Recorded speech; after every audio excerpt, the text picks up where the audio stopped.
محترم بزرگ دوستوں عزیزو، یہ بات ہر شخص جانتا ہے کہ دنیا کا کوئی معمولی سے معمولی کام کو اگر وہ کام اب اس کے طریقے سے ہٹ کر کیا جائے تو اس میں کامیابی نہیں ہوتی. انسان جانتا ہے تجارت کیسے ہوگی، زراعت کیسے ہوگی، ہل کیسے چلے گا، بیج کیسے چلے گا، کب چلے گا.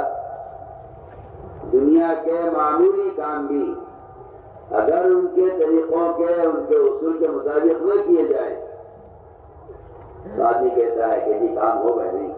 آپ ڈاکٹر کی دوا غلط طریقے سے استعمال کریں تو ڈاکٹر صاحب کہ جی مجھے صحت نہیں ہو رہی ہے، پہلا سوال ہوگا آپ نے دوا کیسے کھائی ہے. آپ لوہے کی آری سے لکڑی کاٹے، لکڑی کی آری سے لوہا کاٹے، تو اس آری کے بدل جانے سے آپ اپنے کام میں کامیاب نہیں ہوں گے. لوہے کی آری سے ہی لوہا کٹے گا، لکڑی کی آری سے ہی لکڑی کٹے گی. میں تو آپ کو آسان مثال پیش کر رہا ہوں.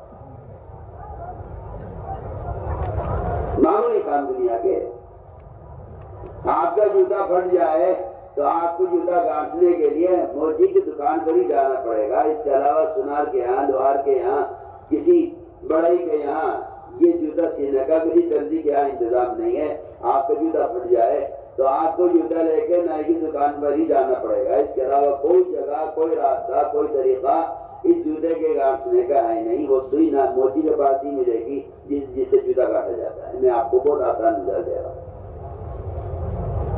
اس زمانے میں مسلمان کو دھوکہ یہ لگا ہے کہ دنیا کے لیے تو آپ کو وہی طریقہ اختیار کرنا پڑے گا جو دنیا کا اصول ہے. رہا دین کے لیے نہ کوئی طریقہ ہے نہ کوئی اصول ہے.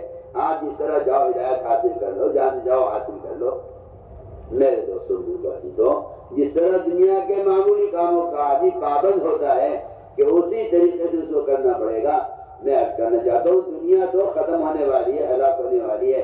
دنیا اللہ کا ضابطہ نہیں ہے. دنیا اللہ کا ضابطہ نہیں ہے کہ دنیا کا حال ایک حال پر رہتا نہیں ہے.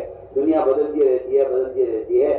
لیکن اللہ کا دین اللہ کا ضابطہ ہے. آپ خود ہی فیصلہ کرو کہ یہ کمینی دنیا جس سے اللہ کو نفرت ہے، جب اس کے اصول اور اس کے طریقے متعین ہیں اور اس کے خلاف کرنے سے آدمی ناکام ہو جائے گا، اپنے مقصد میں کامیاب نہیں ہوگا، تو وہ جو دین اللہ کا ضابطہ ہے، جو دین اللہ کا محبوب ہے اور جو دین ہمیشہ کے لیے دیا گیا ہے، کیا اس کا کوئی ضابطہ، کوئی اصول نہیں ہوگا؟ یہ کیسے ہو سکتا ہے؟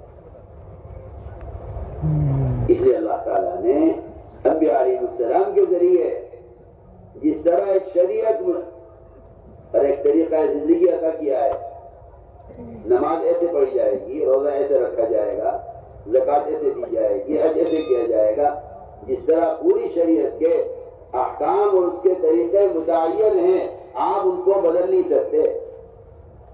آپ چاہیں کہ جی زمانہ بدل رہا ہے، پانچ نمازوں کی 4 نمازیں ہو جائیں. اب مشکل ہوتا ہے لوگوں کو.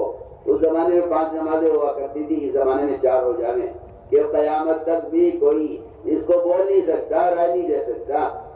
کوئی کہ جی سجدہ چلو جی اس طرح نہیں، اس طرح کر لیں، زمانہ بدل رہا ہے کہ نہیں جی. تو نماز کا طریقہ بدلے گا نہیں زمانے کے بدلنے سے. میں کہنا چاہتا ہوں اسی طرح محمد صلی اللہ علیہ وسلم کا جو طریقہ دعوت ہے وہ قیامت تک بدلے گا نہیں زمانے کے بدلنے سے. جب زمانہ بدل رہا ہے، اب دعوت دینے کے لیے اور بھی ذرائع ہیں، اور بھی طریقے ہیں، اخبار ہے، رسائل ہیں، موبائل ہیں، ان کے ذریعے بھی دعوت دی جائے. زمانہ بدل رہا ہے. پہلے یہ سامان، یہ چیزیں نہیں ہوا کرتی تھی، اس زمانے میں یہ چیزیں پیدا ہو گئی ہیں. تو پھر میں تو آپ سے پہلا سوال کر رہا ہوں سب سے کہ جب آپ زمانے کے بدلنے سے نماز کا طریقہ نہیں بدل سکتے تو جس کام کو دے کر نبی کو بھیجا گیا ہے دعوت اللہ، کیا اس کا طریقہ بدل سکتا ہے؟ ایک آسان سوال کر رہا ہوں.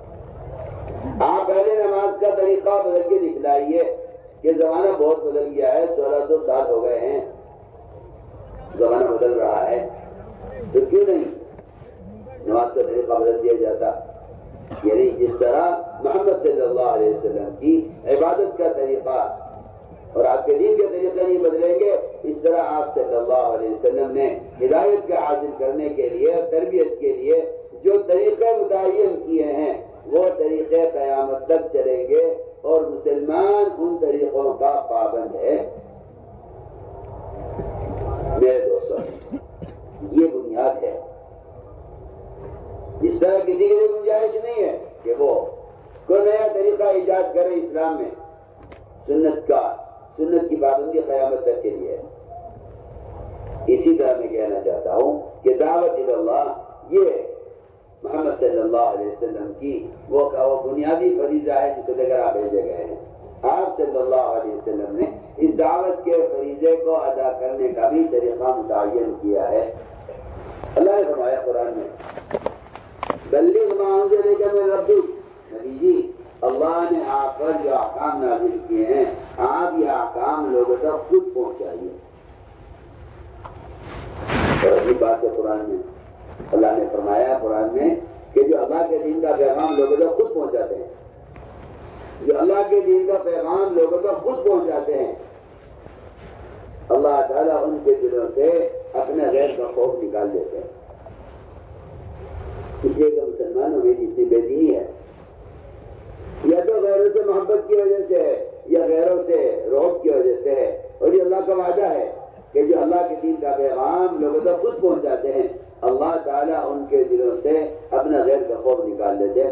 پہلے بات میں کہہ رہا ہوں، سب سے پہلے ہر مسلمان کو سب سے پہلے یہ بات ماننی پڑے گی اور یہ بات تسلیم کرنی پڑے گی کہ دعوت کا فریضہ قلم سے، اخبار سے، رسائل سے، موبائل سے، دنیا جہان کے آیات و ذرائع سے دعوت کا فریضہ ادا نہیں ہوتا۔ اس دعوت کے فریضے کو ادا کرنے کے لیے بدن کا استعمال شرط ہے۔ سن رہے بات، اسی طرح دھیان سے سننا بات۔ آپ کے اس ذریعے سے دین کی بات لوگوں تک پہنچا دیں، اس سے آپ کا دعوت کا فریضہ ادا ہو جائے۔ میں بالکل بے دخل آپ سے کہہ رہا ہوں، دعوت کا فریضہ بدنی فریضہ ہے۔ آپ کسی مشین کے ذریعے نماز ادا کر لیں یا کسی مشین کے ذریعے آپ کی طرف سے نماز ادا ہو جائے یا کوئی مشین آپ کی طرف سے حج کر لیں، ذکر کر لیں، تو ذکر کا، حج کا، نماز کا، عبادت کا، روزے کا فریضہ ادا نہیں ہوگا جب تک آپ اس کے لیے اپنے بدن کو استعمال نہ کریں۔ میں یہ کہنا چاہتا ہوں اسی طرح انسان کا بدن ہے، اس کے بغیر، اس کے علاوہ کسی اور ذریعے سے دعوت کا فریضہ ادا نہیں ہوگا، نہ قلم سے، نہ اخبار سے، نہ رسائل سے، موبائل سے۔ آپ دین کا پیغام لوگوں تک بھیجتے رہے پڑے اس سے میں ختم کھا کر کہتا ہوں اس سے دعوت کا فریضہ ادا نہیں ہوتا۔ اچھی طرح میری بات کان کھول کے سننا، دعوت بدنی فریضہ ہے، نماز بدنی فریضہ ہے۔ آپ کو نماز پڑھنے کے لیے بدن کو استعمال کرنا پڑے گا۔ آپ بتا دو ایسی کوئی مشین بن جائے جو مشین رکوع سجدہ قوم قاعدہ جلسہ تحیات سبحانک اللہم دعائیں سلام پھیر لے سب کچھ وہ مشین کر لے، ایسا ہونا کوئی مشکل نہیں ہے۔ اس زمانے میں ٹیکنالوجی بہت ترقی کر رہی ہے، اگر ایسی کوئی مشین تیار ہو جائے تو کوئی مشکل نہیں ہے، بہت آسانی سے ہو جائے گی۔ کیا ہو سکتا ہے کہ آپ کو سو جائیں اور مشین آپ کی نماز ادا کرنے ہو سکتا ہے؟ میں اب سوال کر دوں، بولو کوئی آنا ہے تو جواب تو دو کہ نہیں جی نماز تو ہوگی ہی نہیں جب تک آپ خود نہیں پڑھیں گے، نماز نہیں ہوگی۔ میں کہنا چاہتا ہوں آپ تو لگے ہیں دنیا کمانے میں، اور مشینیں اور موبائل یہ دین پھیلاتے رہے۔ یہ جو ایمان کا دیوالیہ نکلا ہوا ہے اور مسلمان مرتد ہو رہا ہے، اس کی خدا کی قسم وجہ یہ ہے کہ دین کو پھیلانے کے لیے آلات اور مشینیں استعمال ہو رہی ہیں، دین کے لیے مسلمان کا خود اپنے بدن کا استعمال ختم ہو رہا ہے۔ اس کا بدن تو لگ گیا دنیا کمانے میں،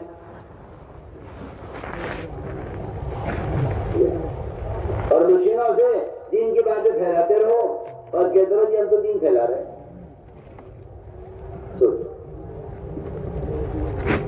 جبکہ میں نے عرض کر دیا کہ دعوت ایسا بدنی فریضہ ہے جس کے لیے بدن کا استعمال شرط ہے۔ حدیث ہے، فرمایا جو تم میں سے گناہ ہوتے ہوئے دیکھے من رأى منکم منکرا فلیغیرہ بیدہ، جو تم میں سے گناہ ہوتا ہوا دیکھے اسے چاہیے کہ اس کو اپنے ہاتھ سے بدلے۔ کیا مطلب ہاتھ سے بدلنے؟ ہاتھ سے بدلنے کا مطلب یہ ہے کہ ایک آدمی نعوذ باللہ اللہ نہ کرے کوئی مسلمان بہکائے میں آ کر غلطی سے کسی گناہ کی جگہ پہ چلا گیا، جی وہ گھر پر جا کے بیٹھ گیا، شراب کے اڈے پہ جا کے بیٹھ گیا. آپ لگا دو اشتہار بازاروں میں شراب پینا حرام ہے، میں قسم کھا کر کہتا ہوں اس سے دعوت کا کوئی زیادہ نہیں ہوگا، اس سے کوئی دعوت کا ہوگا. دعوت کا فریضہ آپ کے ذمہ بدلنی ہے. آپ جائیے اس کا ہاتھ پکڑ کر اسے سمجھا کر شراب کے اڈے پہ اٹھا لا تو کہا جائے گا کہ ہاں آپ نے دعوت کا فریضہ ادا کیا. اس طرح نماز میں اپنے ہاتھ باندھنا یہ نماز کا عمل ہے. ایسے میں کہنا چاہتا ہوں کہ دعوت میں گناہ کرنے والے کے جا کر اپنے ہاتھ سے اس کا ہاتھ پکڑنا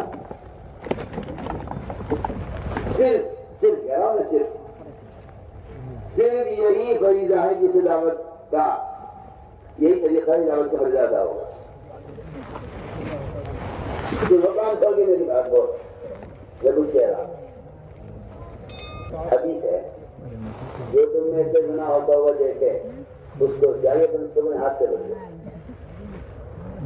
یہ نہیں کہ قلم سے بدل دے، اخباروں سے بدل دے، پوسٹر لگا دے جگہ جگہ بازاروں میں نامیرے کو دیکھنا حرام ہے، پوسٹر لگا دے بازاروں میں سود کھانا حرام ہے.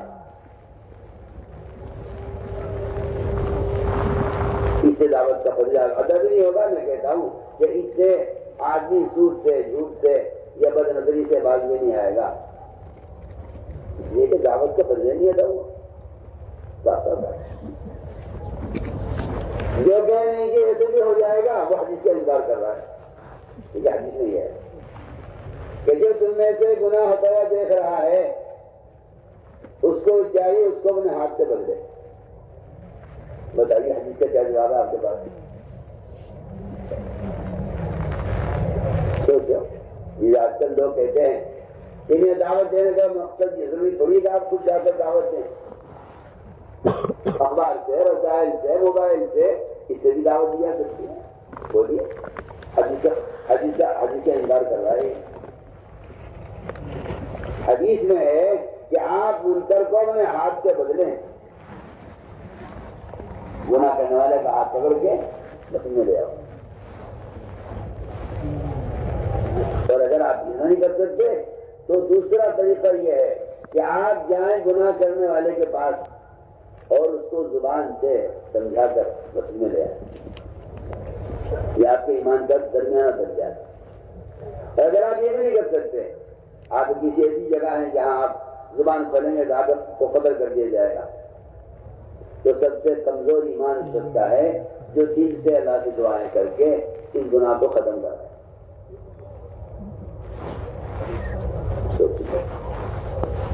اگر کسی کو انکار ہے اس بات سے تو وہ حدیثوں پر غور کرے.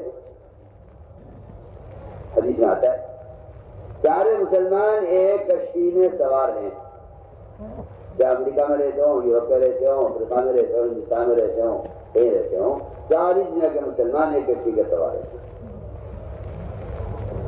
ساری دنیا کے مسلمان ایک کشتی کے سوار ہیں. حدیث ہے.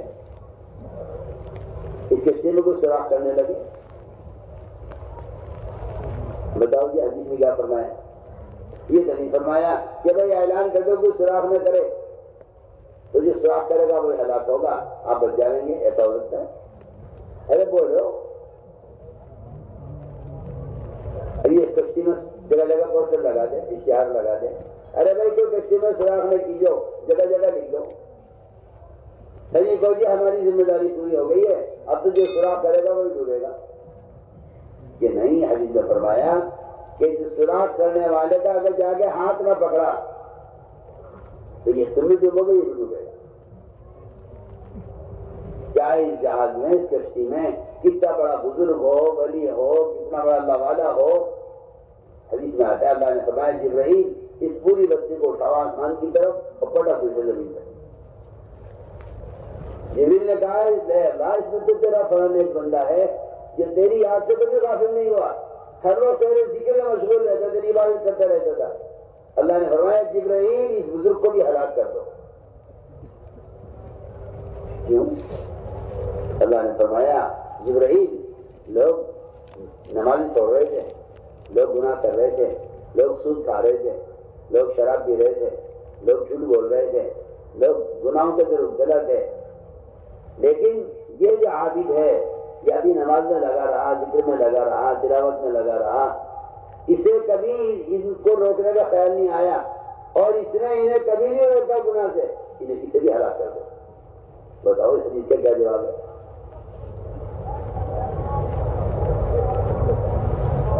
اس نے گناہ ہوتے ہوئے دیکھ کر روکنے کی کوشش نہیں کی۔ ہم اس سے عرض کر رہے کہ کشتی میں جو سوراخ کر رہا ہے وہ اصل میں گناہ کرنے والا ہے۔ اگر تم نے جا کے اس کا ہاتھ پکڑ لیا تب تو کہا جا سکتا ہے کہ ابھی سوراخ کرنے سے آگے روک دیا اس کو، اور اگر تم نے اسے چھوڑ دیا اس کے حال پر، سوراخ کر دیا اس نے، تم چیختے رہو لیکن میں نے تو منع کر دیا تھا، میری ذمہ داری ختم ہو گئی۔ آپ کی ذمہ داری یہ نہیں تھی کہ آپ اعلان کر دیتے، یا آپ کی ذمہ داری یہ نہیں تھی کہ آپ بھائی آپ لوگ کیوں کھڑے ہیں؟ کس نے کھڑا کیا آپ کو؟ کس نے کھڑا کیا آپ کو؟ کیوں کھڑے آپ؟ تو دوسرے ان سے کیوں کھڑے؟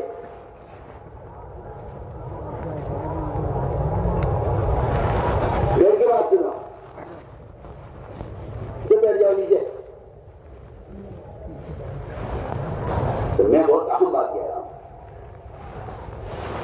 اس کشتی میں سوراخ کرنے والے کا جا کے ہاتھ پکڑنا بس یہ ایک نجات کا راستہ ہے۔ میں پھر یہی کہنا چاہتا ہوں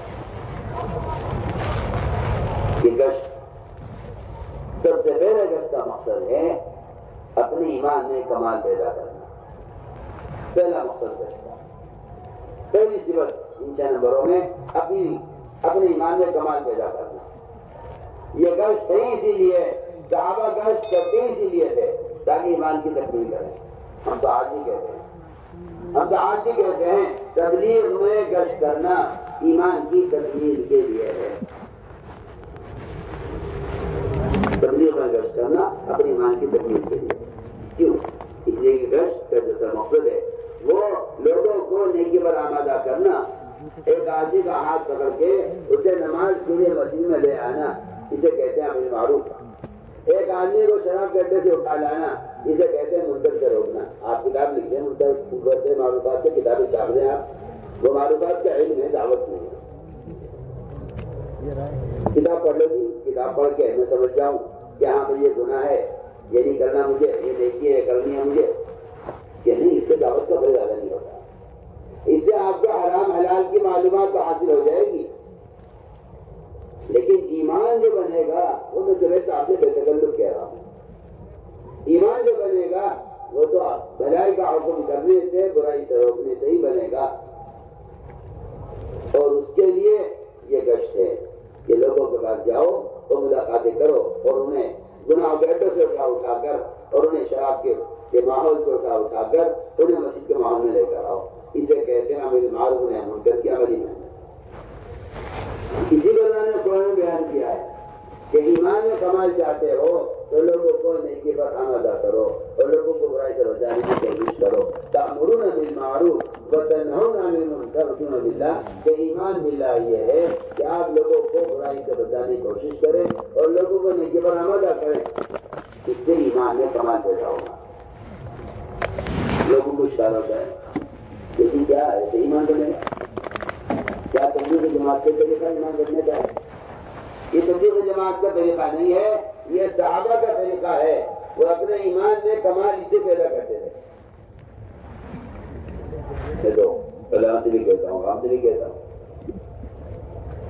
امام بخاری کا مذہب ہے کہ ایمان میں زیادتی ہوتی ہے۔ امام بخاری رحمۃ اللہ علیہ کا مذہب ہے کہ ایمان بڑھتا ہے، حالت پر نہیں رہتا، اور دلیل یہ ہے کہ معاذ جبل رضی اللہ تعالیٰ عنہ بازاروں میں لوگوں سے ملاقاتیں کرتے تھے، ہاتھ پکڑ پکڑ کر خوشامد کرتے تھے اور کہتے تھے کہ چلو آؤ بیٹھو ہمارے ساتھ ایمان کے حلقوں میں، اب میرے پر ایمان لائیں گے۔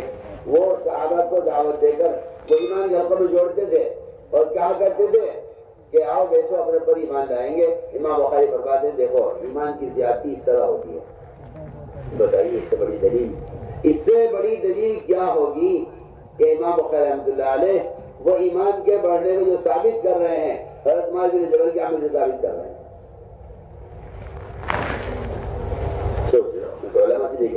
معاف نہیں کہہ رہا.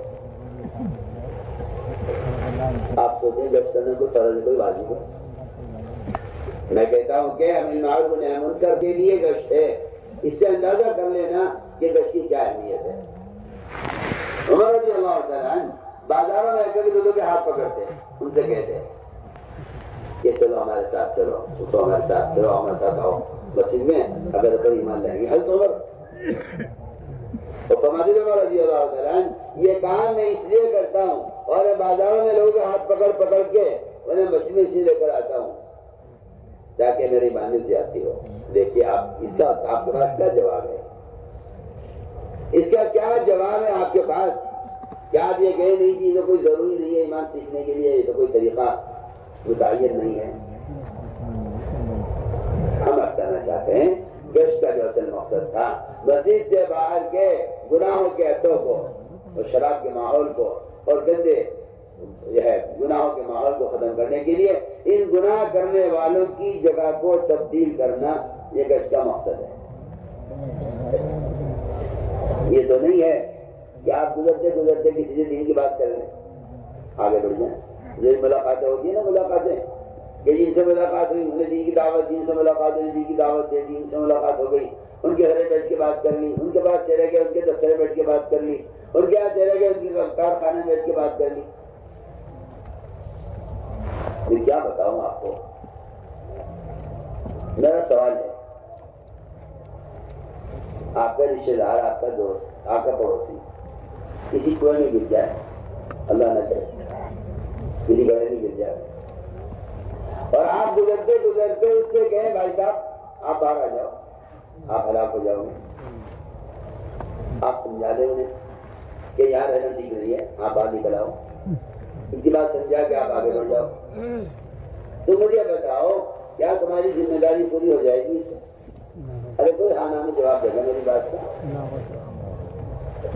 نکالنا پڑے گا. یہ کیا خیال ہے آپ کا؟ آپ کے سمجھانے کی جان بچ جائے گی؟ بولو جی نہیں, آپ سمجھا دو اسے بھائی صاحب آپ یہاں گڑھے میں پڑے ہوئے ہو, باہر آ جاؤ. میں آپ سے کہتا ہوں گناہ کرنے والا گڑھے میں پڑے ہوئے شخص کی طرح ہے.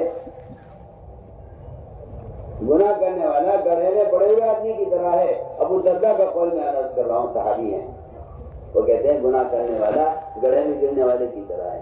کیا تم اس کو نکالو گے نہیں گڑھے سے؟ یہ حرم تو تم رسخ رہی تھی, کیا تم نکالو گے نہیں گڑھے سے؟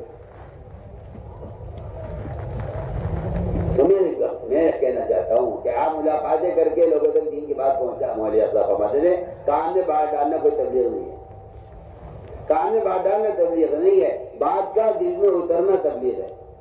اور یہ بات بالکل قرآن حدیث سے اور آپ صلی اللہ علیہ وسلم کے عمل سے یہ بات ثابت ہے کہ بات کے دل میں اترنے کی جگہ صرف مسجد ہے. اس لیے حدیث میں قرآن نے صاف فرما دیا کہ ایمان والے وہ ہیں جو مسجدوں کا عمل سے آباد رکھتے ہیں. یہ بات یاد رکھو کہ مومن مشرک کے درمیان مسجد کو آباد کرنے کا فرق ہے.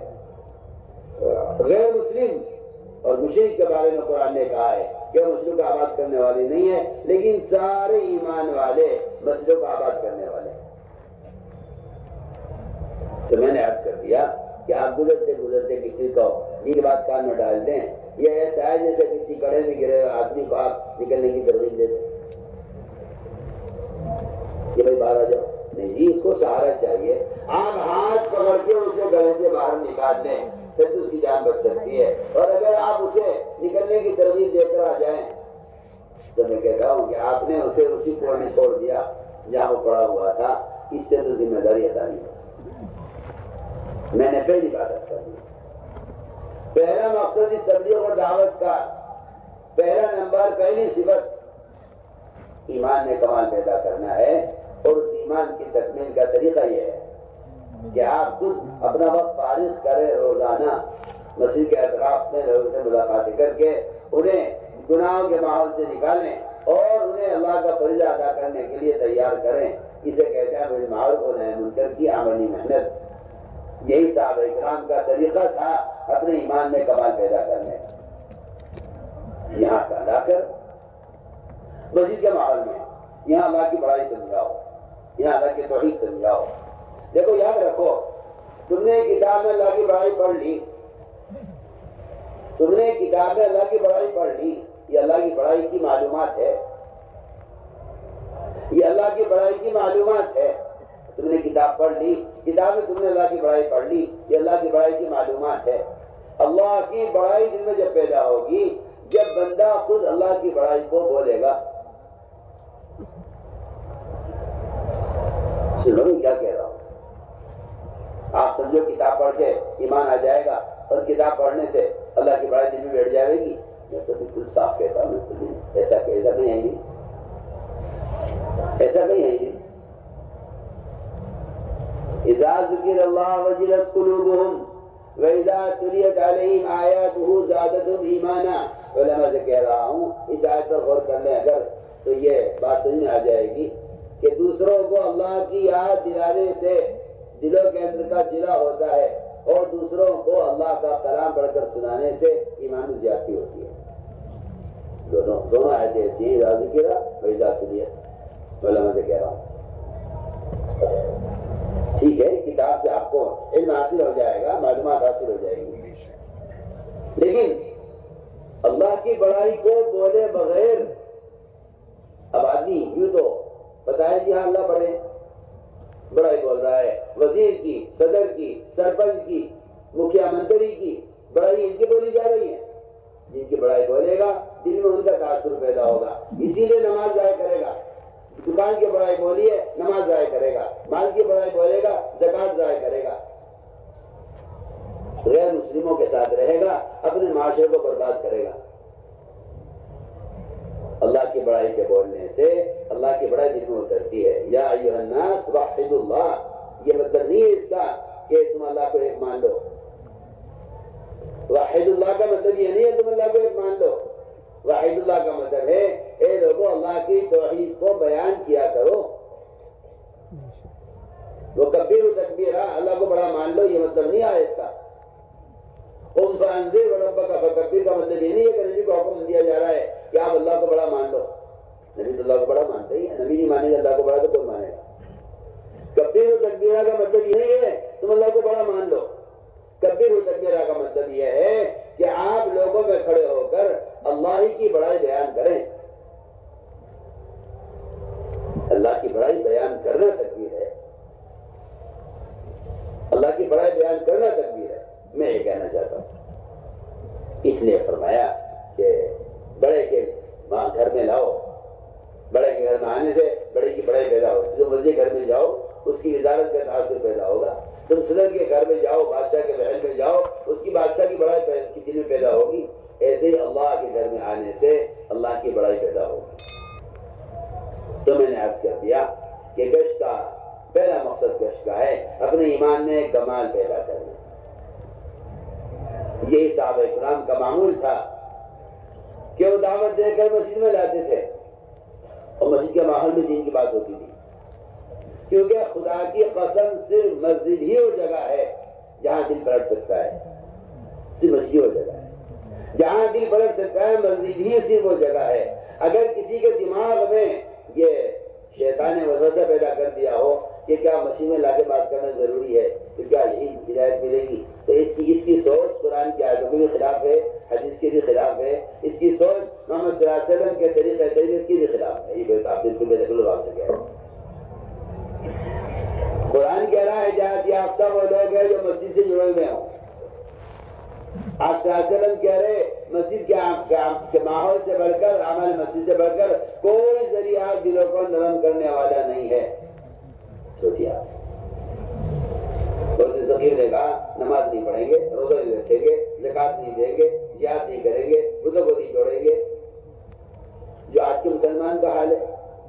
قومیت کا اسلام مسلمان قوم بن کر رہنا چاہتا ہے، نہ نماز، نہ روزہ، نہ حج، نہ زکات۔ فرمایا کہ دینی معلومات سے دین بدلنے کی استطاعت پیدا نہیں ہوتی۔ یہ جو نشریات ہو رہی ہیں یہ معلومات کی نشریات ہیں، اس سے خدا کی قسم اس سے آدمی عمل والا بن جائے ناممکن بات ہے، ناممکن بات ہے۔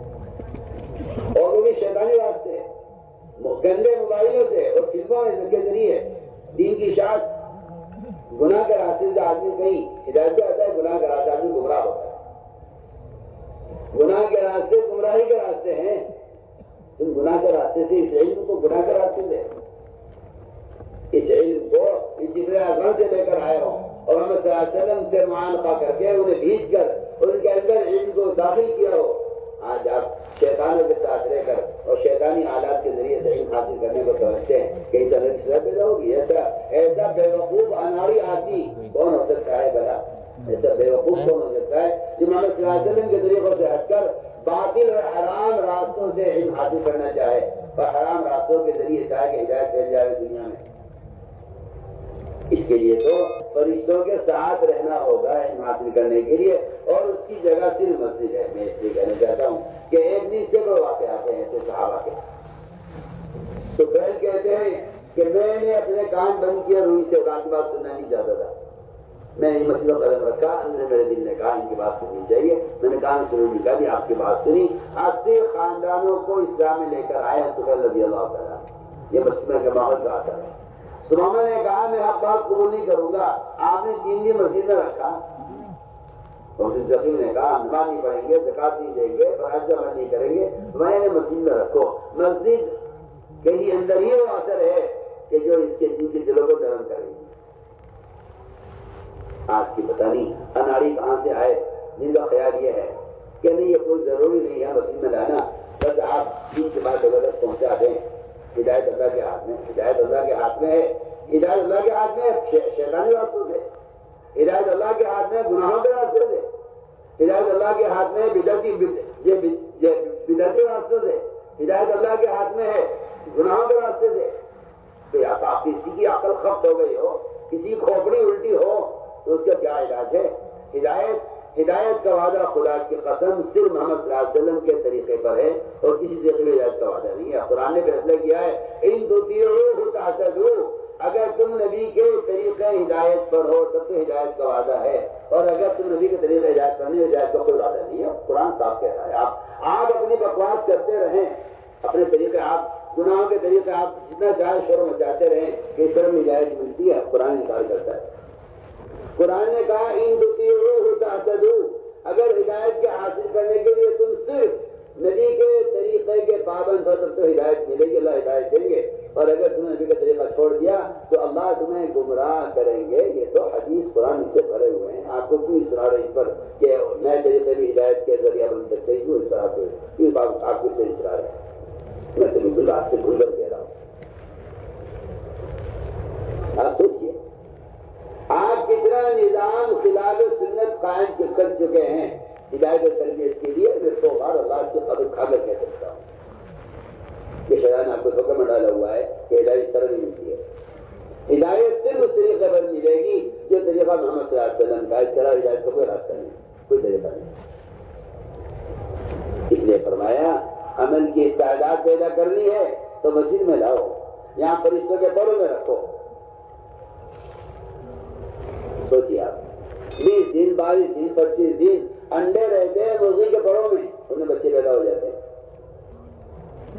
تم بچے دیکھ لو مرغی پر انڈے کو بٹھا کے دیکھ لو، جو انڈا مرغی کے پر سے الگ پڑا رہے گا وہ گندا ہوگا، سڑے گا، بدبو اس کے اندر بنے گی، پھوٹ گیا تو پورے گھر بدبو ہوگی اس کی۔ یہ بدبو اس کی ہے کہ یہ مرغی کے پر سے الگ رہا ہے۔ میں کہتا ہوں جو لوگ مسجدوں کے ماحول سے دور رہتے ہیں اور رشتوں کے پروں سے الگ رہتے ہیں، ان میں غیبت کی گندگی، سود کی گندگی، جھوٹ کی گندگی، زنا کی گندگی، شراب کی گندگی، جوڑ کی گندگی، ان کے اندر وہ بیماریاں پیدا ہوں گی جن کی بدبو تاجریاں رکھتے ہیں۔ آپ سمجھتے ہیں دینی معلومات سے دور قائم ہوا ہے، ایسی حماقت کی سوچ۔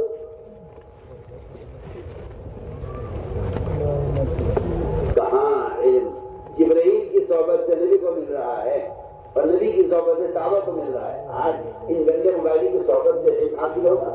کسی کی عقل خبت ہو گئی ہو، کسی کھوپڑی الٹی ہو گئی ہو، وہ تو یہ بات کر سکتا ہے کہ شیطانوں کی صحبت سے اور گندی فلموں کی دیکھنے سے علم حاصل ہوتا ہے۔ اس لیے ان شیطانی راستوں سے ہٹ کر ہمیں پلٹنا پڑے گا کوئی اجتماعی طور پر اس طریقہ محنت کی طرف جو طریقہ محنت ہم سے آتے کا ہے۔ صحابہ کی طرح گشت کرو بازاروں میں اور لوگوں کو ان کے ماحول سے اٹھا کر مسجد کے ماحول میں لاؤ. صحابہ خوشامد کر رہے ہیں صحابہ کی. وہ جو سارے صحابہ پورے دن پر قائم تھے ان کی خوشامد کر کے مسجد میں لایا جا رہا. آج مسلمان سارا دن چھوڑ چکا ہے, اپنے مسلمانوں کی بے دینی پر ہے. آپ کہتے ہیں مسلم آنے کو ضروری ہے.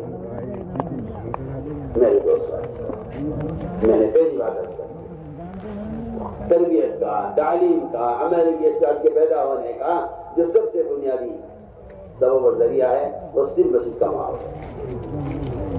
اس لیے میں نے پہلی صفت بیان کر دی, ایمان ایسے بنے گا. صاحب ہمارے حدیث میں جس کو بکثرت مسجد میں آتے جاتے دیکھو اس کے مومن ہونے کی گواہی ہے. یہ پہلی صفت ہے, صفت ایمان, جس کو حاصل کرنے کا خدا کی قسم یہ ہی واحد طریقہ ہے. میں واحد کہہ رہا ہوں, واحد کہہ رہا ہوں. آپ کو اشکال ہے, آپ کو اشکال اس لیے ہے کہ آپ رواجی طریقوں کی باتیں کرتے ہیں, ہم سنت طریقوں کی باتیں کرتے ہیں. آپ کو اشکال ہے, اعتراض یہ ہے آپ کو. میں تو آپ سے بے حجاب بات کرتا ہوں. آپ کو شیطانی طریقے اچھے لگتے ہیں سنت کے مقابلے میں, اور ہمیں سنت طریقے اچھے لگتے ہیں تمہارے شیطانی طریقوں کے مقابلے میں. سوچو, کان کھول کرو, سوچو, غور کرو, کان کھول کر. آپ کو نیا طریقہ تعلیم, نیا طریقہ تربیت دیا ہے, نہ اس میں ہدایت ہے, نہ اس میں تربیت ہے, نہ اس میں عمل کی اصلاح پیدا ہوتی ہے. کچھ نہیں ہوتا. اتنا دن نشر ہو رہا ہے, اتنا اقتدار, گاؤں کے گاؤں مرتد ہو رہے ہیں.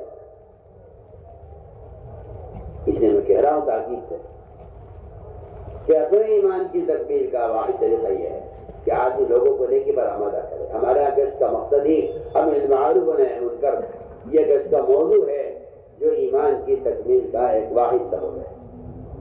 علماء نے لکھا ہے جو آدمی نماز اتنی پڑھے تو اس کی پیشانی سیاہ ہو جائے, روزے اتنے رکھے مسلسل رمضان کے علاوہ پورے سال کہ اس کے اور خوش پڑ جائیں, اور زکات پر ادا کرتے. علماء نے لکھا ہے کہ ایمان کا کمال صرف یہ نہیں ہے, اور ایمان کی علامت صرف یہ نہیں ہے کہ آپ بڑے دیندار ہیں, بڑے تاجد گزار ہیں اور بڑی تلاوت کرنے والے ہیں. ایمان کا کمال یہ ہے اور ایمان کی علامت یہ بھی ہے کہ آپ لوگوں کو نیکی پر آمادہ کرتے ہیں یا نہیں, اور لوگوں کو گناہ سے بچانے کی کوشش کرتے ہیں یا نہیں. اس طرح میرے دوستوں جو روزانہ وقت فارغ کرنا پڑے گا ہر مسلمان کو مسجد کے لیے, کیونکہ بالکل واضح بات ہے مسلمان غیر مسلم کے درمیان جو فرق ہے مسجد کو آباد کرنے کا فرق ہے. کیونکہ آج کے لوگ یہ سمجھتے ہیں کہ مسجد کی آبادی تبلیغ جماعت کا کام ہے, حالانکہ مسجد کی آبادی ہر مومن کا کام ہے. مسجد کو آباد کرنا ہر مومن کا کام ہے. قرآن نے صاف کہا انما المساجد من آمن باللہ ما کان المشرکین ان یعمروا مساجد اللہ. مشرکین مسجد کو آباد نہیں کریں گے, سارے ایمان والے مسجد کو آباد کریں گے. یہ 100% ایمان والے کے ذمہ ہے کہ مسجد کو آباد کریں. اس طرح ہمیں خود مسجد والا بننا ہوگا اور ہر کو دعوت دے کر مسجد سے جوڑنا ہوگا. دوسری بات یہ ہے کہ ایمان کے بعد سب سے اونچا درجہ نماز کا ہے. ایمان بالغیب اور اس کا اقامت الصلاۃ الذین یؤمنون بالغیب ویقیمون الصلاۃ.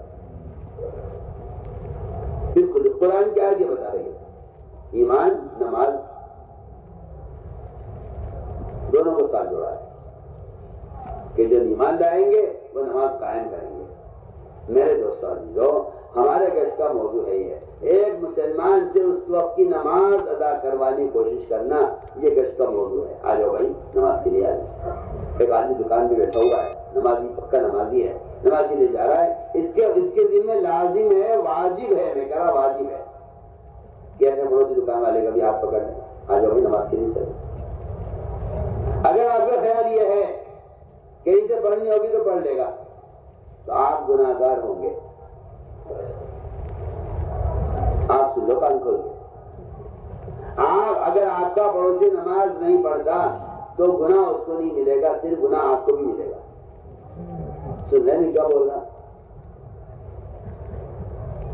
آپ کے دکاندار پڑوسی, آپ کا گھر کا پڑوسی, آپ کی گلی کا پڑوسی,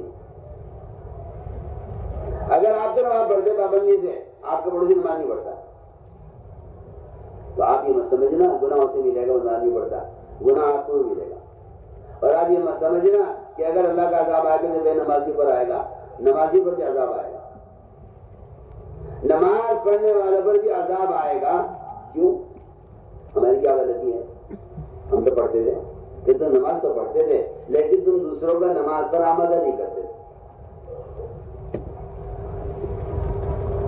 اگر میں کہتا ہوں پورا گاؤں یہ طے کر لے کہ جی مجھے نماز خود پڑھنی ہے، پڑھوانی ہے، ٹھیک ہے، میری نجات صرف نماز پڑھنے میں نہیں ہے، میں تو آپ سے بالکل قرآن حدیث کی روشنی بات کر رہا ہوں، میری نجات صرف نماز پڑھنے میں نہیں ہے، میری نجات دوسروں کو نماز پڑھوانے میں بھی ہے۔ اس بات کو مسلمان نے ایسا بھلایا کہ یہ بیچارہ اب یہاں سے علماء نے کوئی آدمی اگر اپنی اصلاح کی فکر میں لگا ہوا ہے صرف، تو ایمان کامل نہیں ہوگا۔ سن لو کان کھول کے، علماء سے کہہ رہا ہوں، جو آدمی صرف اپنی ذات کی اصلاح میں لگا ہوا ہے، اپنی ذات کی اصلاح کی کوشش سے ایمان کامل نہیں ہوگا۔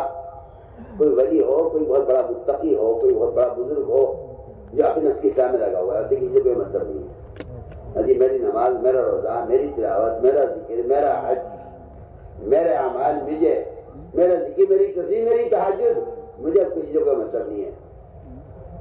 فرمایا کہ اگر یہ اپنی نفس کی اصلاح میں لگا ہوا ہے تو ایمان کامل نہیں ہوگا۔ سن میں کیا کہہ رہا جائی تو میری بات سمجھ رہے؟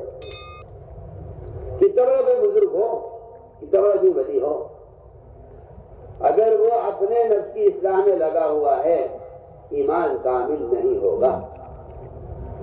یہ لوگ کوئی خیالی باتیں نہیں کر رہا، یہ کوئی میرا اپنا خیال نہیں ہے، بالکل اسی طرح ترجمان السنہ میں لکھا ہے مولانا بدر عالم ارشاد والے نے، آپ کوئی پڑھے اس کو، علماء سے کہہ رہا ہوں پڑھیے۔ اپنی کمالات عملیہ، اپنی ذات کے کمالات علمیہ دونوں لکھا ہے، اس سے جو چاہے کمال حاصل کر لے، لیکن اس کا ایمان کامل نہیں ہوگا جب تک یہ دوسروں کو دعوت نہیں دے۔ فرمایا تمام نفوس کی اصلاح پر موقوف ہے اس کے ایمان کا کمال۔ اپنے نفس کی اصلاح کی کوشش سے ایمان کامل نہیں ہوتا۔ صاف بات ہے کہ آدمی اپنی ذات کے اعتبار سے اعمال کی پابندی کرے، نماز، روزہ، حج، زکات، ذکر، تلاوت، تہجد، عبادت، روزے، نماز، حج سب کچھ کر لے، جب تک دوسروں کو آمادہ نہیں کرے گا نیکی پر اور دوسروں کو برائی سے بچانے کی خود کوشش نہیں کرے گا، ایمان کامل نہیں ہوگا، پکی بات۔ کوئی بات ٹھیک تھوڑی ہے کہ جی چاہے کر لو، جی چاہے چھوڑ دو۔ اپنے ایمان کی تکمیل کے لیے کرتے، دوسروں کو نیکی پر آمادہ کرنا اپنے آپ کو عذاب سے بچانے کے لیے۔ قرآن نے صاف کہا ہے اور اللہ کا عذاب آیا نہ ماننے والوں پر تو نجات صرف ان کو ہوگی جو دوسروں کو دعوت دیا کرتے تھے۔ صاف قرآن کی آیت ہے، فَلَمَّا نَسُوا مَا ذُكِّرُوا بِهِ أَنجَيْنَا الَّذِينَ يَنْهَوْنَ عَنِ السُّوءِ۔ اس طرح میرے دوستو تو ہمیں اس طرح لوگوں کو نماز کے لیے تیار کریں۔ اور ظاہر بات ہے کہ جو آدمی صبح مسجد لائے گا وہ تو نماز پڑھے گا، یہ تو ناممکن بات ہے اور سمجھ میں آنے والی بات ہی نہیں ہے کہ کوئی آدمی کسی پر نماز کے لیے پکڑ کے لا لو خود نماز نہ پڑھے، یہ تو ہو نہیں سکتا۔ ایک آدمی اگر کھانا کھانے بیٹھ رہا ہے اور وہ کسی کو لیا اپنے صاحب آدمی تم میرے ساتھ کھانا کھا لو، تو کیا ایسا ہو سکتا ہے کہ یہ خود نہ کھا بھی کھلا دے؟ تو خود شریف ہوتا نہیں، تو بہت آسان مثال دے رہا ہوں۔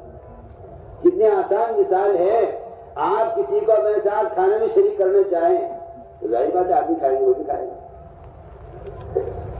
آپ کسی کو اپنے ساتھ کھانے پہ پکڑ کے لائے ہیں، اس تھوڑی لے کر آئے کہ وہ کھائے آپ نہ کھائیں۔ تو جب ایک آدمی کسی کو کھانے کی دعوت دے کر خود شریک ہوتا ہے تو جو آدمی کسی کو نماز کیوں لے کر آئے گا؟ کیا اس بات کا امکان ہے وہ خود نماز نہ پڑھے؟ ہو سکتا ہے کہ نہیں، ناممکن بات ہے۔ تو میں نے اس لیے عرض کیا کہ لوگوں کو نماز پر آمادہ کرنا ہے۔ اس بات کو ٹھان لو تم رواج والو کہ ہمارے رواجوں کے بے نمازی نہیں رہے گا۔ نہیں ہے ایک سال آدمی بیٹھا سوچتا رہتا ہے دکان پہ، یہ گاہک میرے آ جاتا، یہ گاہک بھی یہاں آ جاتا، یہ والا گاہک بھی آ جاتا، ہاں یہ سامنے سے گزر گیا ہے، یہ میری دکان میں کیوں نہیں آیا؟ اجی بھائی صاحب آ جاؤ، ہاتھ پکڑ پکڑ کے کھینچ کھینچ کے لاوے دکان میں۔ تم جا کے دیکھو مین روڈ پر ان کے ہوٹلوں کے ایجنٹ کھڑے ہوں گے سڑک پر، اپنی جان خطرے میں، ہائی وے گاڑی چل رہی ہے، وہاں کھڑے ہو کے ہاتھ دیتے ہیں، 20 روپے کھڑے ہو گئے، یا ہوٹل لے کھانا کھاتے جاؤ۔ شراب کے اڈے لگے ہوئے ہیں، ان کے ایجنٹ کھڑے ہوئے ہیں سڑکوں پر، شراب کی دعوت دے رہے ہیں۔ یہ کام مسلمان کر رہا ہے، یہ کام مسلمان کر رہا ہے۔ میں تم سے وہ کام کی بات کر رہا ہوں۔ اس لیے میرے دوستوں، دوسروں کو نماز پر آمادہ کرو، خود اپنی ذات سے نماز میں کمال پیدا کرو۔ جو نماز قبول نہیں ہوتی وہ نماز قبول نہیں ہوتی جو جلدی جلدی پڑھی جاتی ہے۔ ہمارے جلسوں میں نمازیں ہوتی ہیں نماز سکھلانے کے لیے، اپنی مسجدوں میں ایسی اطمینان سے نماز پڑھا کرو۔ اگر رکوع سجدہ قومہ قاعدہ جلسہ اطمینان سے نہیں ہو رہا تو یہ نماز منہ دے کے ماری جائے گی گندے کپڑے کی شکل میں۔ جو نماز کامل نہیں ہوتی وہ نماز نمازی کے لیے بد دعا کرتی ہے۔ دکان نہیں چل رہی، کھیت جڑ گیا، سیلاب آ گیا، پیداوار میں کوڑا لگ گیا، دکان خرد ہو گئی، کسی نے دکان میں جھوٹا مقدمہ ڈال دیا، اجی میں تو مظلوم ہوں، میری تو کوئی غلطی نہیں ہے۔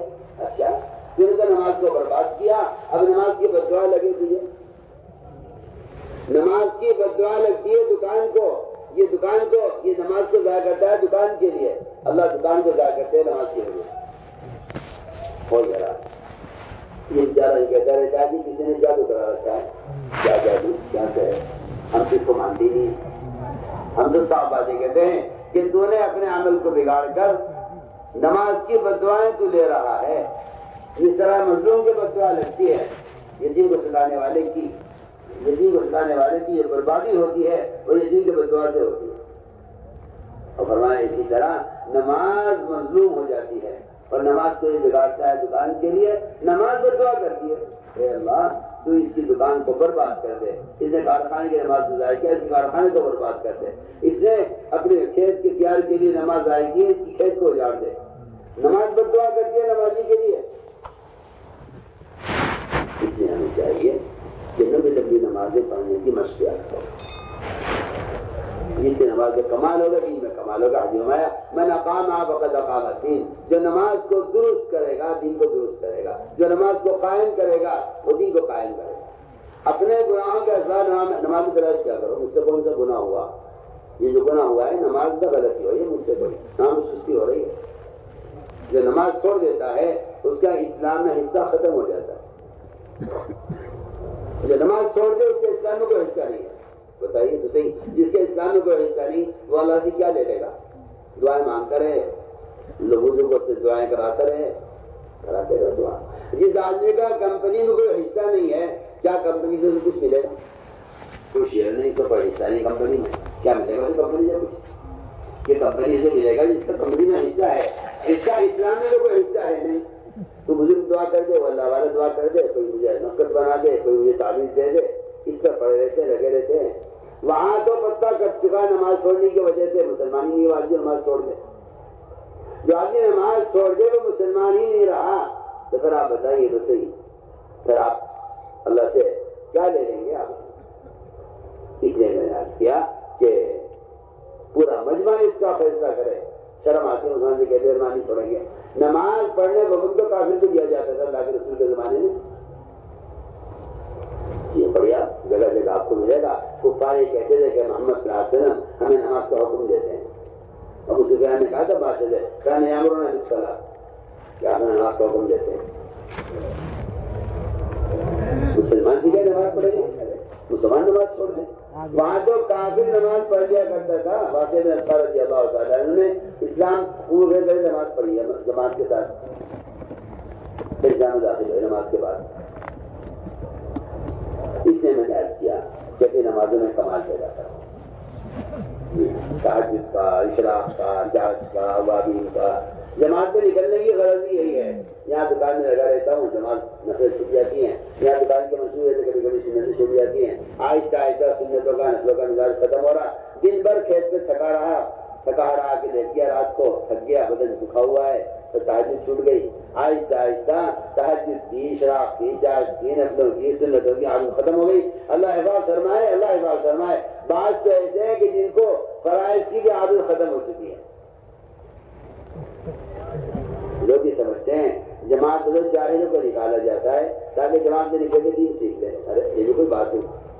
عمر رضی اللہ تعالیٰ عنہ صحابہ کو نکالا کرتے تھے، جماعت میں صحابہ کو، وہ صحابہ جنہیں نبی کے پیچھے نماز پڑھی ہوئی ہے، ان سے عمر کہتے تھے تم نکلو اللہ کے راستے میں تاکہ تمہاری نماز میں کمال پیدا ہو جائے۔ سوچو تو صحیح، عمر رضی اللہ تعالیٰ عنہ صحابہ کو جماعت میں بھیجتے تھے، مدینہ منورہ سے باہر نکالتے تھے، کیا مقصد تھا کہ نکلو اپنی تجارت چھوڑو مسلم کے لیے، چھوڑو اسباب مشغولی کے، اور چھوڑو وہ اسباب جنہوں نے تمہیں نمازوں میں سست کیا ہوا ہے، اللہ کے راستے میں نکلو کچھ وقت کے لیے تاکہ وہاں تہجد ملے وقت پر، ذکر وقت پر ملے، تلاوت وقت پر ملے، تعلیم کا حلقہ وقت پر ملے، وہاں نماز تکبیر اللہ وقت پر ملے۔ کچھ دن اگر تم مسجد کے ماحول میں رہ کر یہ سارے اعمال وقت پر کرو گے تو تمہاری عادت واپس آ جائے گی اور تمہاری عادت ہو جائے گی اعمال کے کرنے کی۔ ورنہ میں تو آپ سے بے تکلف کہتا ہوں کہ اگر کسی آدمی کو اس کے بستر پر دین پہنچا دیا جائے اور پڑا موبائلوں میں دین دیکھتا رہے تو میں 100 بار اللہ کی قسم اگر کہتا ہوں اس سے خدا کی قسم کوئی فائدہ نہیں ہے، کوئی فائدہ نہیں ہے۔ آپ بلا وجہ مصر ہے اس بات پر جہاں یہ بھی طریقہ ہے، شیطانی طریقوں سے کوئی ہدایت نہیں ہے، اس نے بہت تاکید ہے۔ عمل کے ماحول میں رہنے سے آدمی عمل والا بنتا ہے۔ شیطانوں کے ساتھ رہ کر شیطان تو بن گیا، وہ تو آگے سمجھنے بات۔ فرشتوں کے ساتھ رہنے سے عمل کی اصلاح پیدا ہو جائے، یہ تیرے دماغ میں آتی نہیں ہے۔ یہ کثیر مسجد کا ماحول ہے جس میں فرشتوں کی صحبت ملے گی۔ حدیث میں آتا ہے اللہ کے گھروں میں سے کسی گھر میں جمع ہو کر جو لوگ اللہ کے تذکرے کرتے ہیں، فرشتے اپنے پڑوس آسمان میں ان کو گھیر لیتے ہیں، اللہ ان سے بہتر مخلوق ان کا ذکر فرماتے ہیں۔ اصل بنیادی طور پر یہ چیز مقصود کی ذات ہے کہ نکلو اپنے گناہ کے معاملے سے نکلو۔ لوگوں کو اس بارے نکلنے کا ضروری ہے، بھائی دین سیکھو، دین سیکھو۔ عجیب الٹی کھوپڑی کے لوگ ہیں۔ سوچیے آپ، ایک علماء سے کہہ رہا ہوں، سوچیے ایک شخص نے 99 قتل کیا،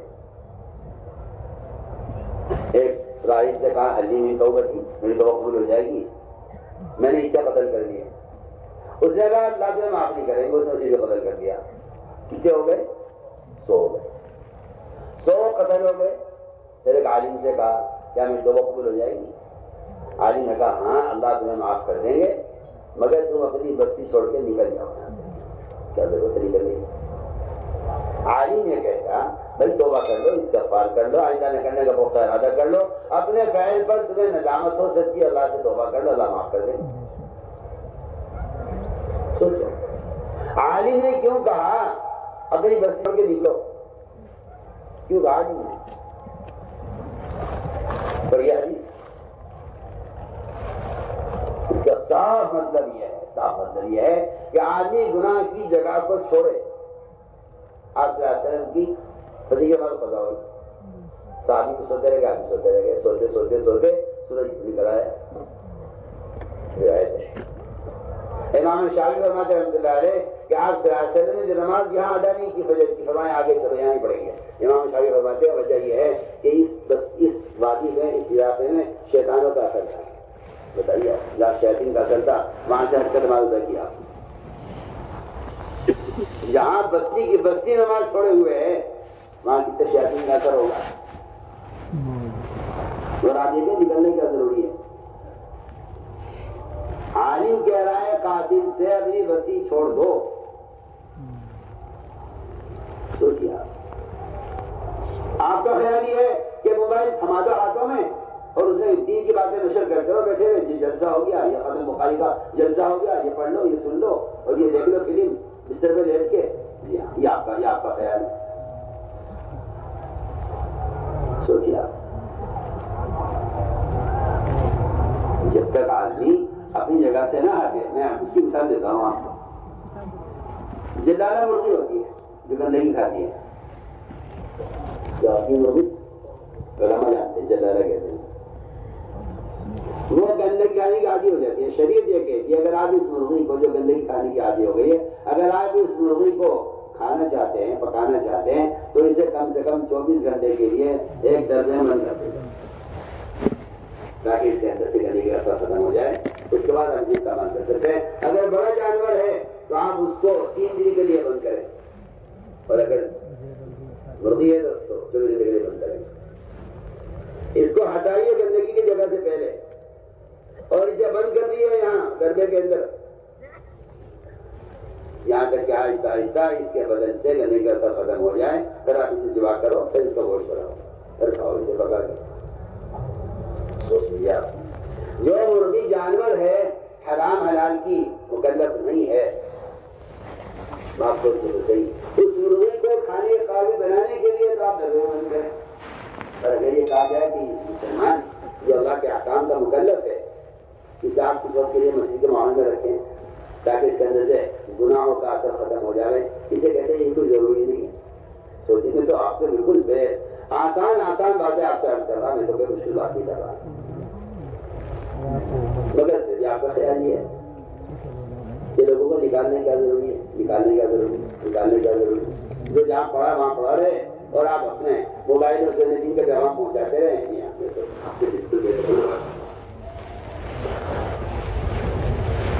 اصل مسئلہ یہ ہے کہ امت گناہوں کی عادی ہو گئی ہے. اس عادت کو چھڑوانے کے لیے اللہ حفاظت فرمائے جو لوگ شراب کے عادی ہو جاتے ہیں ان کو اسپتالوں میں رکھا جاتا ہے پیش کر کے تاکہ ایک عرصے تک یہ شراب نہ پیے. ان کے بدن میں جو شراب کے اثرات ایسے داخل ہو چکے ہیں کہ وہ مجبور کرتے ہیں شراب پینے پر. ان کی عادت کو چھڑوانے کے لیے ان کو اس کو بند کر رکھا جائے. صحیح ہوگا. میں کہتا ہوں کہ اسی طرح جب آدمی خدا نہ کرے نعوذ باللہ گناہوں کا عادی ہو جاتا ہے تو اس کا بدن ان گناہوں کی وجہ سے اتنا ان کا عادی ہو جاتا ہے گناہوں کا کہ وہ عادت چھوٹتی نہیں ہے جب تک اس کو اس ماحول سے نکال کر ہم اس معاملے میں لائے جائے. تو اسے ہم نے عرض کیا کہ ہم اس طرح عمل کے ماحول میں رہیں. تو میں نے عرض کیا کہ عمر رضی اللہ تعالیٰ عنہ صحابہ کو نکالا کرتے جماعت میں جاؤ تاکہ تمہاری نماز میں کمال پیدا ہو جائے. اس کی نماز کی کیا کمی ہوگی؟ آج ہم اپنی نماز کا صحابہ کی نماز سے مقابلہ کر کے دیکھتے ہیں. اس لیے میرے دوستوں نمازوں میں کمال پیدا کرنا ہے. جماعت میں نکل کر خوب موقع ملے گا لمبی لمبی نمازیں پڑھنے کا. تہجد کا خوب اہتمام کرو. تہجد یہ رات کا قیام اور یہ تہجد ان کا یہ تو سب سے زیادہ اللہ کے قرب کا ذریعہ ہے. حدیث میں آتا ہے نوافل کی کثرت جب بندہ اللہ کے قریب ہو جاتا ہے اللہ فرمانے میں خود اس کے اعضا بن جاتا ہوں. اللہ فرمانے میں خود اس کے اعضا بن جاتا ہوں. اتنا قریب ہو جاتا ہے بندہ نوافل کے ذریعے اللہ کے اتنا قریب ہو جاتا ہے. تو جو آدمی اللہ کے اتنا قریب ہو جائے گا تو بتائیے کسی کیا پھر اس سے اس بات کا امکان ہے بے گناہ کرے. اللہ فرمانے میں اس کے ہاتھ بن جاتا ہوں، میں اس کے پاؤں بن جاتا ہوں. اللہ فرما رہے ہیں میں اس کی آنکھ اس کے کان بن جاتا ہوں، اس کی زبان اس کے اعضا بن جاتا ہوں تاکہ کیونکہ یہ سارے اعضا اپنے گناہوں سے بچ جائیں گے. اس لیے نوافل کا خوب اہتمام کریں. اور نوافل کا اہتمام زمان میں غزل ہو سکتا ہے جب آدمی ان تمام اسباب سے ہٹ جاتا ہے جو اسباب آدمی کو تھکا دیتے ہیں دنیا میں، پھر وہ عبادت کے قابل رہتا نہیں ہے. فرمایا کہ عمل کے ماحول میں رہ کر کچھ دن اس کی مشق کرو، تہجد کی، تلاوت کی، ذکر کی، عبادت کی. اس طرح ہمیں نوافل کے ذریعے اس کا اہتمام کرنا ہے. آگے رہا علم کا فریضہ. علم دو قسم کا ہے، فضائل کا علم، مسائل کا علم. فضائل کا علم کیا ہے؟ اللہ کا ارادوں کا یقین دل میں پیدا ہو جائے. ایک آدمی دکان میں بیٹھا ہوا ہے، اذان ہو گئی، ادھر کہا آ گیا. جسے فضائل کا یقین ہے وہ نماز اذان پر دکان بند کرے گا اور کہا پکڑ کے مسجد میں لے جائے گا. اور اگر فضائل کا یقین نہیں ہے تو یہ سوچے گا کہ اللہ میں کیا کروں، ادھر یہ کہا گیا، اگر مانی بیچوں گا تو میرا گھر کا چولہا کیسے چلے گا. اللہ تعالیٰ کہا کسی نہیں رہے کہ اللہ یہ مال دینا چاہتے ہیں، اللہ میری چھٹی کروانا چاہتے ہیں. اللہ اس لیے گاہک کو لائے ہیں، اللہ تیرا امتحان لینا چاہتے ہیں. کسی کے بلایا جا رہا ہے مسجد میں، وہاں صاحب فرماتے تھے کہ اذان نماز کا ٹائم بتانے کے لیے نہیں ہے، کسی نماز کا وقت ہو گیا اذان نماز کا ٹائم بتانے کے لیے نہیں ہے، نماز کے ٹائم تو اذان سے بہت پہلے بتا دیے گئے تھے. آپ پڑھیے، سیرت پڑھیے. اذان تو بہت بعد میں آئی، نماز تو بہت پہلے سے ہو رہی تھی. نماز کے وقت سے پہلے بتا دیے گئے. تو واضح ہے کہ اذان تو عدالت کا سمن ہے. اذان عدالت کا سمن ہے. اگر نہیں گئے سمن پر اور نہیں گئے بلانے پر تو وہی وارنٹ کر جائیں گے اور دکان سے گرفتار کر دیے جاؤ گے. یہ اس کا بیان سے شکر کا پاؤ کرا. میں کہ اذان کا مطلب یہ اللہ نے بلایا ہے چلیے. اگر اذان پر مسجد میں نہیں آئے، بتاؤ کسی عدالت سے کسی کو بلایا جائے اور وہ نہ آئے، بتائیے کیا ہوگا اس کے ساتھ. فرمایا کہ اذان تو اللہ نے آپ کو بلایا ہے، آپ اللہ کے بلانے پر چلیے. اللہ نے بلایا ہے آپ کو اپنے گھر میں. جس گھر سے آواز اذان دی جاتی ہے اللہ کے گھر سے، وہ اللہ کے گھر میں آنے کے لیے حی علی الصلاۃ حی علی الصلاۃ جو بار بار کہہ رہا ہے مؤذن، وہ کہہ رہا ہے کہ چلیے نماز کی طرف، چلیے نماز کی طرف. اس طرح ہمیں چاہیے کہ خدا کا علم حاصل کریں. جو باتوں کا یقین جن کو ہوتا ہے تو آدمی آپ سوچیے نا، ایک آدمی آپ کو گراجی لو 100 روپے لے لو، یہاں جاؤ. ایک آدمی گرانے کی 10 لاکھ روپے لے لو، تو بتاؤ آپ 100 روپے لوگے 10 لاکھ روپے لوگے؟ بتائیے کیوں مسلمان دنیا کو دین پر ترجیح دیتا ہے؟ یہاں کروڑ مل رہا ہے وہ بھی وقتی طور پر، وہاں جنت مل رہی ہے ہمیشہ کے لیے. ہمیشہ کی راحت کو چھوڑ دیتا ہے ایک دنیاوی وقتی راحت کے لیے. اس لیے فرمایا کہ تعلیم گھروں میں جم کر بیٹھو، اللہ کے وعدوں کا یقین لے کے جاؤ بازاروں میں، اور بازاری ماحول میں جا کر کہو بازاری لوگوں سے دیکھو یہ وعدہ ہی کاغذ پر ہے. اس طرح ہمیں تعلیم کا اہتمام کرنا ہے.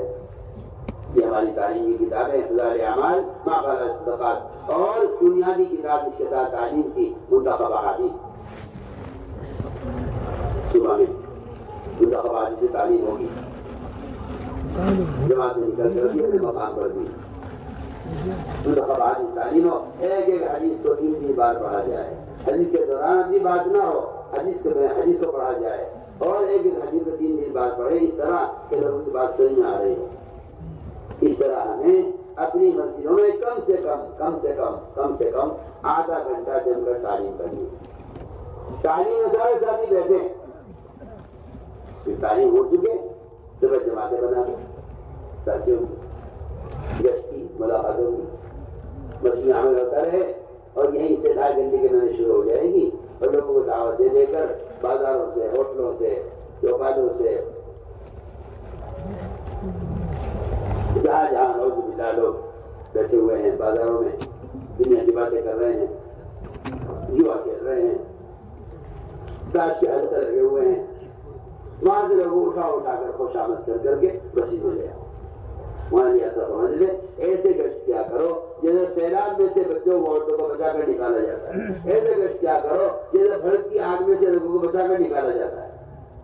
آگ لگ رہی ہے یہ معاشرے کی خرابی کی، آگ لگ رہی ہے شراب کے اڈوں کی، آگ لگ رہی ہے باہر نمازوں کو ضائع کرنے والوں کی. تمہارا کہ انہیں آگ سے بچاؤ. میں تو کہتا ہوں گشت ایک مسلمان کو گشت کر کے مسجد میں لانا آگ سے بچانا ہے، کیونکہ ایک نماز کو ضائع کرنے والا ایک کو خود جاننا نہیں چلے گا. گشت کرنا آگ سے بچانا ہے، گشت کرنا آگ سے بچانے کو کہتے ہیں. اس طرح ہمیں مسجدوں میں تعلیم گھر اس طرح قائم کرنا ہے کہ اب تعلیم ہماری ہو گئی، اب تعلیم کے بعد جماعتیں بن جائیں، لوگ ملاقاتوں میں جائیں اور لوگ کو مسجد میں لے کر آئیں. اور یہاں مسجد کے اندر تعلیم کا، دعوت کا، استقبال کا، یہ تینوں کام چلتے رہیں گے. آنے والے لوگوں کو یہ تعلیم بچائیں گے، پھر سمجھائیں گے، اور یہاں مسجد کے ماحول میں ان کی تشکیل کریں گے.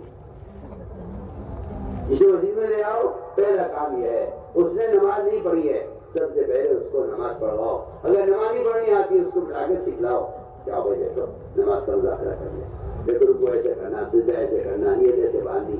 علماء کو چاہیے مسجدوں کو وقت دیں اور عوام کے ساتھ اختلاط کریں اور عوام کو مسجد میں نماز کی تعلیم دیں. خدا کی قسم یہ علماء انبیاء کے وارث اسی ملتی ہے، اس فضیلت کے لیے نہیں ہے کہ علماء انبیاء کے وارث ہے. یہ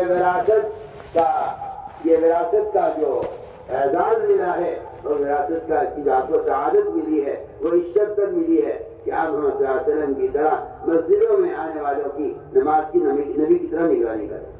علماء کی ذمہ داری ہے.